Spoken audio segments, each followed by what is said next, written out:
ایک یہودی اور ایک منافق کے مابین کسی معاملے میں تناؤ پیدا ہو گیا اور وہ فیصلہ لے کے حضور کے پاس آ گئے. تو اللہ کے محبوب نے دونوں کی بات کو سنا. فیصلے تو میرٹ کی بنیاد پہ دیے جاتی، چاہے کوئی آپ کا مسلمان بھائی ہو یا چاہے کوئی دوسرا مخالف کافر ہو. حضور نے جب سنا تو وہ یہودی حد پہ تھا، تو آپ نے فرمایا کہ یہ تو اس پہ تم ہو. اس کو بڑا برا لگا کہ میں کلمہ پڑھتا ہوں، اسلام کا ادعا رکھتا اور میرے حق میں فیصلہ ہی نہیں ہوا. تو اس نے وہاں سے نکل کے کہا کہ میں حضرت عمر سے فیصلہ کروں.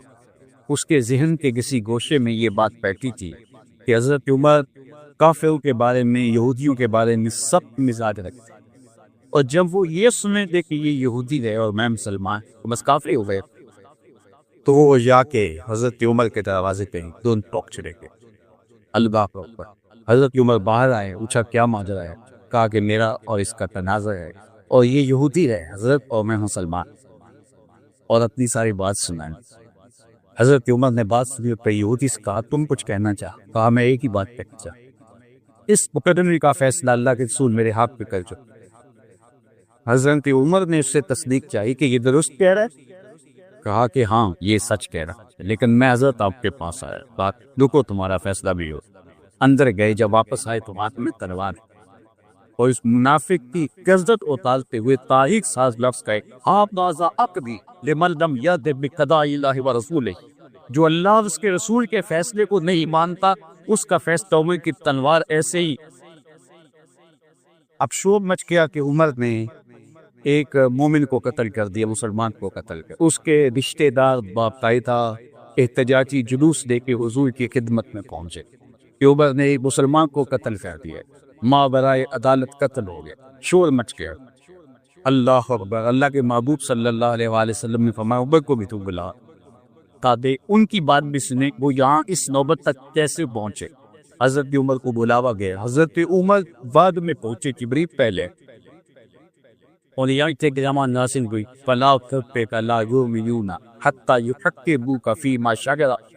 محبوب مجھے تیرے رب کی قسم، مجھے تیرے رب کی، اللہ اکبر، جو مجھے تیرا نہیں مانتا وہ مجھے نہیں مانو. ساری زندگی لا الہ الا اللہ پڑھتا ہوا مر جائے، محمد رسول اللہ نہیں پڑھا وہ بھی نہیں، اس کی توحید نہیں ہے رسول اللہ کی رسالت. فلا وربک، مجھے تیرے رب کی قسم، لا یؤمنون حتی یحکموک فیما شجر بینہم. یہ تو کہتے ہیں مومن کو قتل کر دیا. ابو مجھے تیرے رب کی قسم اتنی دیر تک وہ مومن ہی نہیں ہو سکتا جب تک تیرے فیصلے کو دل سے قبول نہ. اللہ صرف قبول ہی، حتی لا یجدوا فی انفسہم حرجا مما قضیت، اور جو آپ فیصلہ کرے اس کے بارے میں دل میں معمولی طلبی نہیں رہا. صرف یہ نہیں ہے، عدالت کا فیصلہ بعض کا بندہ مجبوری قبول کر لیتا، دل میں گھٹن ہوتی ہے. کامغوب عدالتوں کی طرح تیری عدالت، تیرا فیصلہ جب تو کسی معاملے میں فیصلہ کرتے اس فیصلے کو وہ قبول کر. صرف یہ نہیں ہے کہ زبان کو سیلے، اندر بے چینی ہو، اضطراب ہو. ایمان تب سمجھ میں آئے گا کہ وہ مومن ہے کہ ثم لا یجدوا فی انفسہم حرجا مما قضیت. محبوب جو تو نے فیصلہ کیا ہے اس فیصلے کے حوالے سے دل میں معمولی تنگی بھی نہ ہو. وَيُسَلِّمُوا تَسْلِيمًا، اور اس کو ماننے کا جو حق ہے وہ پورا. جب تک یہ نہیں ہوتا مجھے تیرے رب کی قسم کوئی مسلمان ہی نہیں ہو سکتا.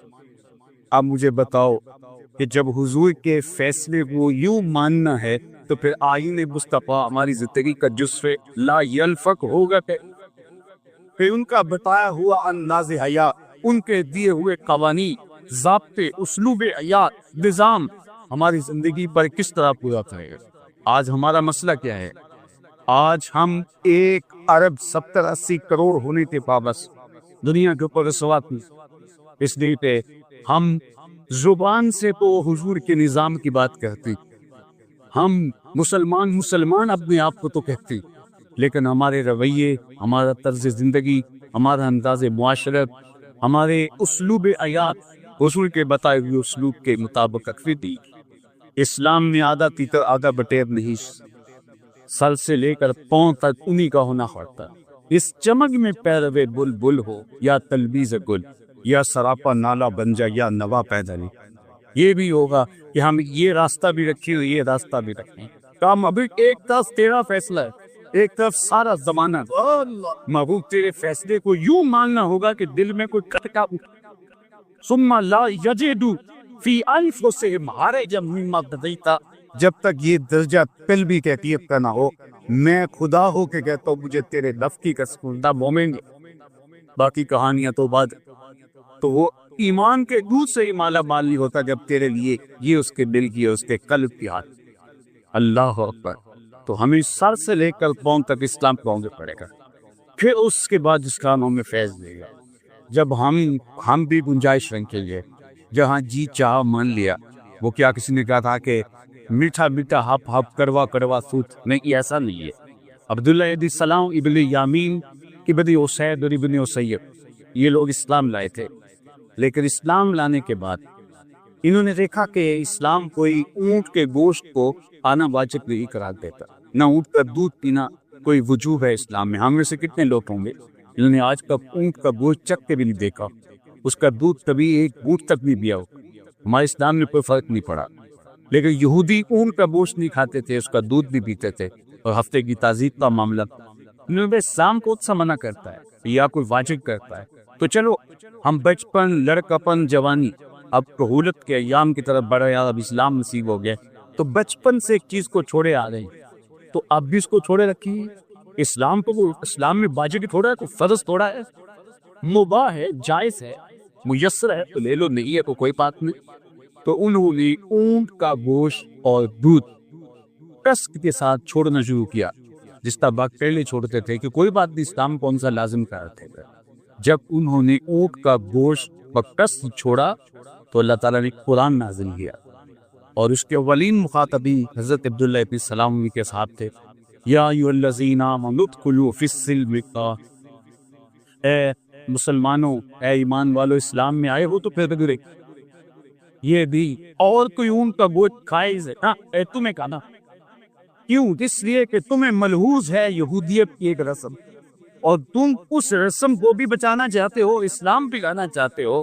یہاں اس رسم کو توڑنا ہوگا، تمہیں کرچی کرچی کرنا ہوگا، سر سے لے کر پاؤں تک اس میں آنا ہوگا۔ جب تم اس لبادے بھی اسلام میں رہیں گے جاؤ گے، پھر تمہارا اسلام و دین مت۔ اور اس کے ان کو لازم قرار دیا گیا کہ ان کا گوشت کھائیں اور ان کا دودھ، اور یوں ہفتے کی تعظیم کا معاملہ بھی کے اوپر جو کہا کہ اس کو آپ کو ترک کرنا پڑے گا۔ تو ہمارا اسلام میں کیا کہتا ہے؟ اپنا سب کچھ ہمارے سپورٹ کا، تمہاری خواہش کی، اور اگر ہم اپنے آپ کو بھی رکھتے ہیں، اپنی تمناؤں کو بھی رکھتے ہیں۔ دیکھو کانسی، پیتل، لکڑی، پتھر اور مٹی کے مادھو بت بھی پوجے جائیں، اب خواہشات کے بت ہیں، آرزوؤں کے بت، اپنی رسوم کے جب ہم ان کو پوچھتے رہیں گے، اسلام کا ثمرہ ہمیں نصیب نہیں ہوگا۔ اس چمن میں پیروے بلبل ہو یا تنمیہ سے ہو، یا صاحب نالا ہنجا یا نوا پیٹا، ایسا ہوگا ہی نہیں کہ عادتی کے کے سب سے لے کر کون تک دین کے درانوی اترنا، پھر دیکھنا کہ اسلام کیسے سمرے گے۔ جب سر سے لے کر پاؤں تک ہم دین میں اتر کے کر تو تعداد ہماری صرف 313 ہوتے، اور ہم یوں کفر کے پکی اور ذریعے رکھتے تھے کہ میرا مالک مسلم تو یوم فرقان سے۔ ابو جہل نے اپنے جاسوس کو بھیجا کہ جاؤ دیکھ کر کہ مسلمان کی تعداد نہ کری ہے، اور خوب وادنات ٹیڈے اور اطراف میں ہر چیز کو ٹٹول کے دیکھنا، پیچھے کمک موجود ہے نہیں ہے کیا سے ہو گیا۔ تو اس کا جو جاسوس تھا وہب بن کمیہ، وہ کیا واپس پلٹ کے آتی اس نے جو رپورٹ کی وہ یہ تھی کہ 3 اونٹ کھا سکتی ہے۔ ان کی تعداد میں پیچھے وادیوں بھی دیکھ آیا ہوں، ٹیلے بھی میں نے پورے ٹٹول لی، ان کے پاس تلواریں بھی نہیں ہیں، ان کے پاس آلات حرب و ضرب بھی نہیں، بس روز فاقہ مست لوگ ہیں، تن پہ کپڑے بھی پورے ہیں۔ اور جب یہ 313 مدینے سے نکلے تھے تو یہودیوں نے کہا تھا کدھر جا رہے ہو، تمہارے پاس تو تلواریں بھی مارے، اور مسلمان جن کے پاس تلواریں نہیں تو انہیں کھجوروں کے ڈنڈے توڑ دی، یہ اللہ کے مجاہد تھے چلے تھے جان پہ۔ تو انہوں نے کہا کہ تم کس مل بوتے پہ جنگ کرنے جا رہے ہو، تمہارے پاس تو ہے ہی، اور اتنی بڑی قوت ہے، جس سے تم فکرانے جا رہے ہو، تمہیں ہوش ہے، اس مل بوتے پہ جا رہے، حضور چادر اوڑے آگے آگے چلا رہے۔ انہوں نے اشارہ کرتے کہا نہ تیر و تیر پر تکیا، نہ خنجر پر نہ بالے پر تھے، بھروسہ ہے تو اس سادی سی کالی کملی والے۔ آسر آئی ہے کہا کہ 300 لوگ ہی یعنی 3 اونٹ کھا سکتے، اس زمانے میں 100 آدمی 1 اونٹ کھا دیتا تھا، وہ 3 اونٹ کھا سکتے۔ تو ابو جہل نے جب سنا تو اس کی پاچھے تو کہ یہ 10 اونٹ وہ ذبح کرتے تھے، تو کہا اچھا اتنے تھوڑے لوگ ہیں، تو اس پہ سنابیز قریش کو اشواس دلایا کہ اس کا وہب بن عمیر ایئرپورٹ سے، اور پھر رونق سے بھرے ہوئے انداز میں بولا کہ کل تو لڑائی کی نوبت ہی نہیں آئے، رسیاں جمع کرو رسو، امی کو پکڑتے جائیں گے اور نیتوں کے ساتھ باندھتے چلے، اور جا کے حرم کی دیواروں کے ساتھ ان کو باندھتے گے اور لوگوں کو بتائیں گے یہ دیا۔ جب اس نے رونق بھرے یہ چونکے سنابیز قریش کو گئی تو وہب بن عمیر نے تاریخ سال حملہ قائم نے شام میں نقل کیا۔ اس نے کہا میں پوری رپورٹ تو سنتا ہوں، میں پوری بات کیوں سنوں؟ اس نے کہا تمہیں سنا نہیں؟ کہا ولا بن رائے تو یا معاشرہ قریش البلایا تکمل المنایا، اے قریش کے سرداروں میں ان آنکھوں سے دیکھ کے آیا کہ یثرب کی اگنیاں اپنی پشتوں پہ موتیں اٹھانا ہے، اور وہ زخمی سانپوں کی طرح پیچ و تاب کھا رہی، اور کم ان میں سے کوئی مرے گا ہی جب تک خود میں سے ایک خود لڑ نکال، اور تم کہتے ہو رسیاں بیٹھی لڑو، میرا مشتہ مانگتے اقتدار کی تاریکی میں بھاگ سکتے ہو تو بھاگ جاؤ، ان سے لڑنا تمہارے پاس کا روگ نہیں جو مرنے کے لیے آئے۔ اللہ اکبر کر اگلے دن عظیمت کی جو ادو کی داستان اہل ایمان رقم کی میرے تبلی بھی اس کو یوگ فرقہ اللہ پاپا آج 1 ارب 80 کروڑ مسلمان اور خانہ بہت جو کچھ غصہ بھی ہو رہا ہے، کبھی ایسا بھی ہو سکتا ہے؟ اللہ کے محبوب علیہ السلام کی حدیث یاد آئی، میرے اور آپ کے حق مولا نے فرمایا کہ جس کا بھوکے کھانے کی پلیٹ پہ ٹیٹ پڑتی ہے، ایک زمان آئے گا تمہارے اوپر یوں لوگ ڈوب پڑے۔ تو صحابہ نے عرض کی یا رسول اللہ کیا اس وقت ہم تھوڑے ہوں گے بڑے کما نہیں، اس وقت تم بہت زیادہ ہو سکتے، تو عرض کی حضور کہ ایسا کیسے ہو سکتا ہے؟ کیونکہ صحابہ کا تو تجربہ ہے کہ 313 ہوں تو ہم یہ نہیں دیتے، تو جب ہم کروڑوں اربوں کی تعداد بھی ہوگی تو پھر ایسا کیسے ہو سکتا؟ فرمایا تو نہیں مرض لاحق ہوتا جس کی وجہ سے دشمن کے دل سے تمہاری ابد نکل جائے گی۔ عرض کی یا رسول اللہ وہ مرض کیا؟ اور میں وہن، عرض کی حضور وہن ہی کیا؟ من وہن یا وغدی میں وہن کی تاریخ کی حب دنیا وکراہیت الموت، دنیا کی محبت اور موت کا خوف، یہ جب مسلمان کے دل میں اتر پائے گا تو پھر وہ افراد کثرت کے باوجود لقمہ تر بن جائیں، جس طرح کھانے کی پلیٹ پہ بھک کے چمکتے ہیں اور چھپٹتے ہی لوگ ان کو توڑ توڑ کے کھا جائیں۔ یہ پہلے شام میں ہوا جو کشمیر میں ہو رہا ہے، روہنگیا میاں تعریف پڑے آنند روہنگیا میں آلو سے چیز کر کے ہنڈیوں میں گوشت پکا کر مسلمان تک، اور آج یہاں بچوں کے ساتھ جو سلوک کیا ہے خواتین کے ساتھ، وہ کتنی دردناک کہانی ہے کہ یہودی گنڈے اکٹھتے ہیں اور پھر آپس میں کہتے ہیں فلاں علاقے کی عورتیں زیادہ خوبصورت ہیں، چلو آج ادھر پوچھ لیتے، اور 56 اسلامی ٹیکنی طاقتیں، یہ میزائل سسٹم، یہ بڑی بڑی بھاری بھرکم منظم فوجیں، حربی محاذیں، یہ کہاں چلی؟ 56 اسلامی ملک کے بڑی بڑی معیشتیں، تیل کے ذخائر اور سونا اگرتی زمینیں، آج بے غیرتی چاپ روڑ کے 56 اسلامی ملک جو ہے وہ ان کے مرنے کا تماشا دیکھ رہی۔ لیکن یہ بات ذہن میں رکھیے گا کہ اللہ جل شانہ آپ کو کبھی مغلوب نہیں ملے، یہ امتحان ہمارا ہے۔ وہ تو سرکن ہو گئے جس کا سر کن گیا اور جس نے اپنے آپ کو ہنس کے موت کو گلے سے لگایا، وہ کہانی کتنی دل آویز ہے کہ جب اونٹ کی 2 ٹانگوں سے ٹانگیں باندھ دی جاتی ہے، 2 اونٹوں کی پچھلی ٹانگوں سے ایک شخص کی، اور کہا جاتا ہے اسلام سے منحرف ہو جا ورنہ اونٹوں کو ہانکا لگا دے لے، تو وہ ہنس کے کہتا ہے جو کرنا ہے کر۔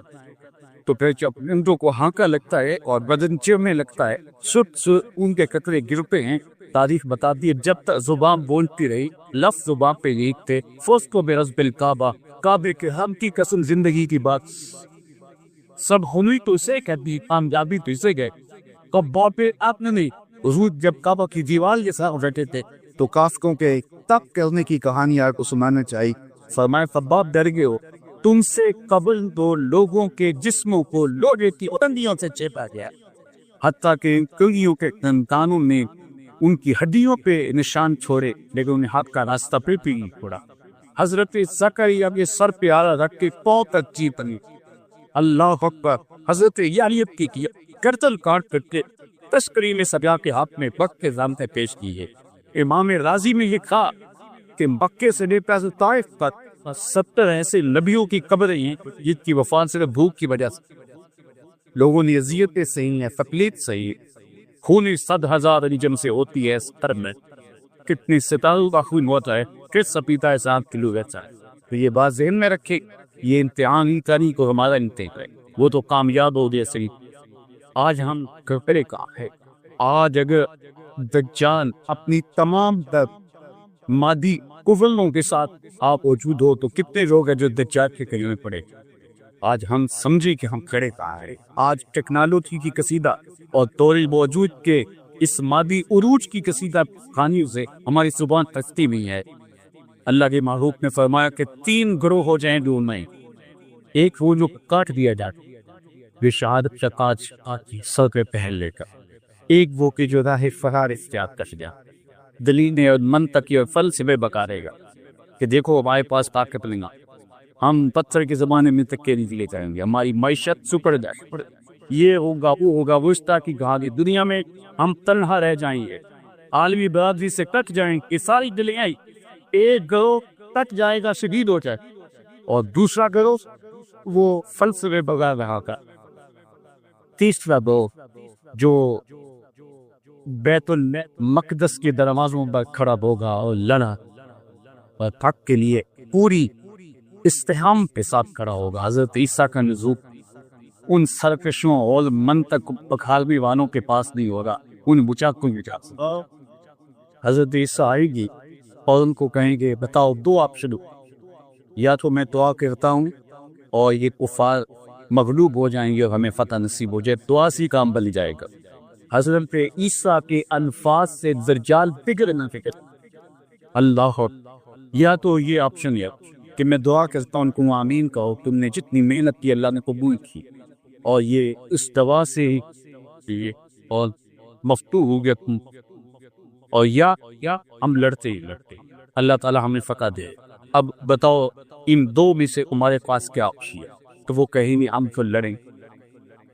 حضرت عیسیٰ محمد تمہارے سے، اور پھر حضرت عیسیٰ کے الفاظ سے دجال پگھلنا شروع ہوگا اور یہ مجاہد پھڑ بڑھ کے حملے کریں گے۔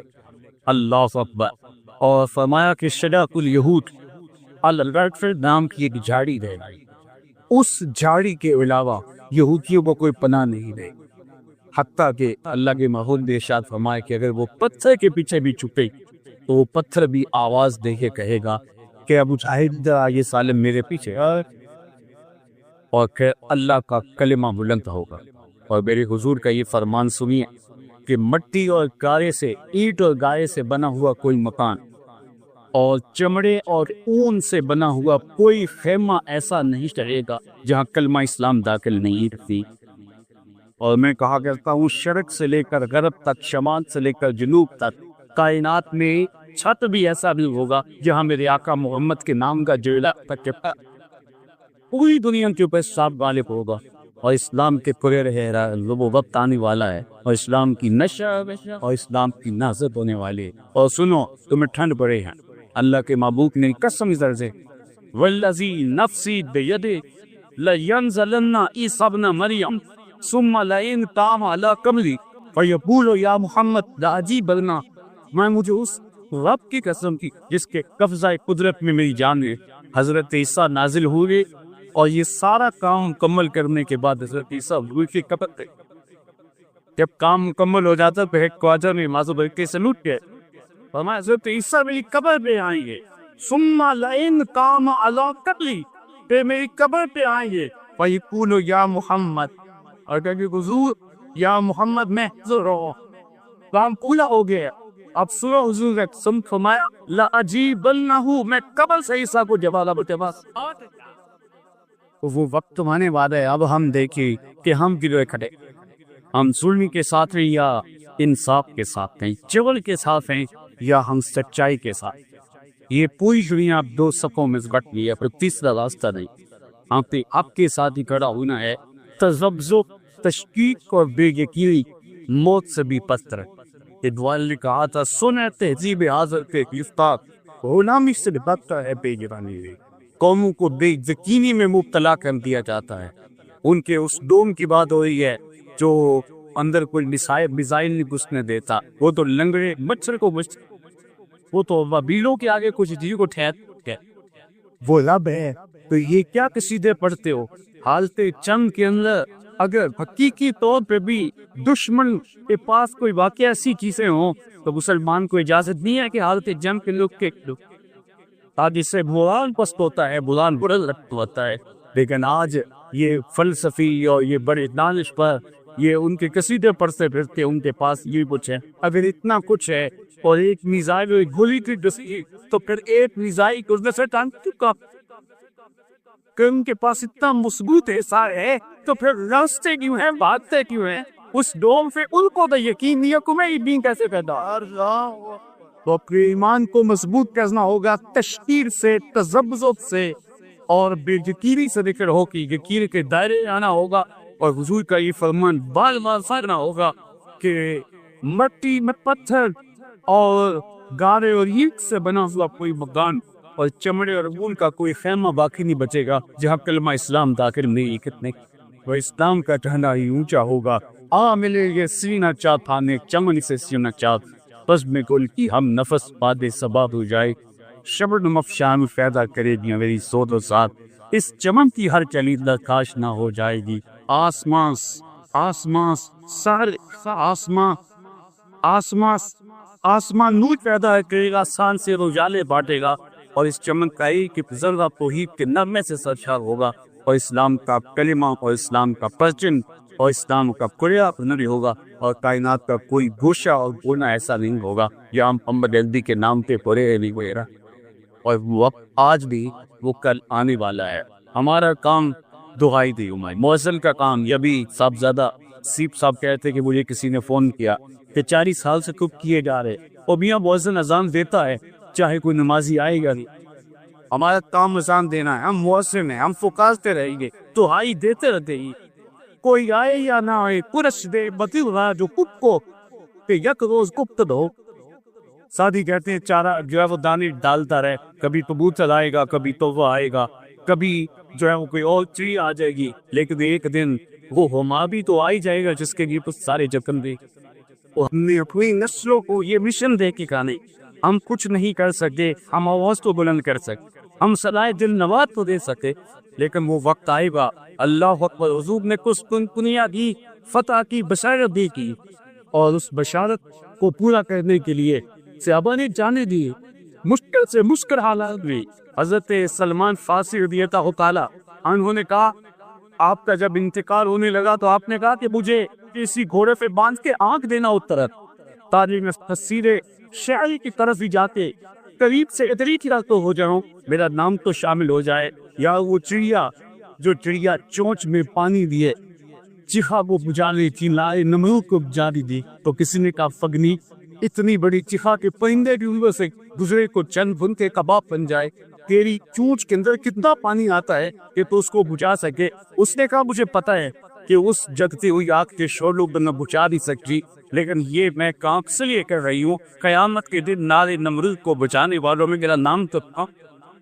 تو یہ آئین مصطفیٰ کانفرنس سے بات کا اسحاق کا اور اس حقیقت کا اظہار ہے کہ یا رسول اللہ ہم ساری زندگی اپنی اتفاق کے مطابق آپ کے آئین اور نظام کا نعرہ دگا اور جب بھی کے نام آئے گا، جب بھی یہ آئین نافذ ہوگا تو یقیناً دیوانی حضور کی قبر میں نور اور جنہ بچتا کہ ان کے شہاد ادس بھی وہ نہ بچا سکروں کی بچائے انہوں نے حضور علیہ السلام کے آئین کی بات کی ہے، حضور کے نظام کی بات کی ہے.